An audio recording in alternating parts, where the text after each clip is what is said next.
Mhaswad police Thane हद्दीतील पानवन गावच्या शेजारील ओढ्याच्या पात्रात एक लाल रंगाचा ट्रॅक्टर ट्रॉलीमध्ये वाळू भरून चोरटी वाहतूक करीत असल्याची खात्रीशीर बातमी मिळाली होती।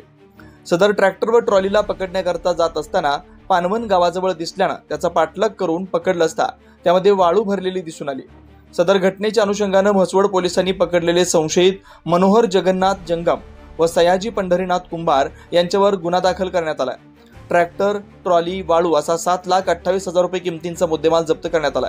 या कारवाईमुळे अवैध वाळू उपसा करणाऱ्या व वाळू वाहतूक करणाऱ्या लोकांचे धाबे दणाणलेत। सदरची कामगिरी माननीय वरिष्ठ पोलीस अधिकारी सातारा जिल्हा यांच्या मार्गदर्शनाखाली सहाय्यक पोलीस निरीक्षक अक्षय सोनवणे, पोलीस उपनिरीक्षक अनिल वाघमोडे, देवानंद खाडे, अमर नारनवर, सतीश जाधव, योगेश सूर्यवंशी, राहुल थोरात यांनी केले। असाच नवनवीन अपडेटसाठी आमच्या खबर गावाकडची या चॅनलला सबस्क्राइब करा, आमचे व्हिडिओ लाईक करा, शेअर करा। धन्यवाद।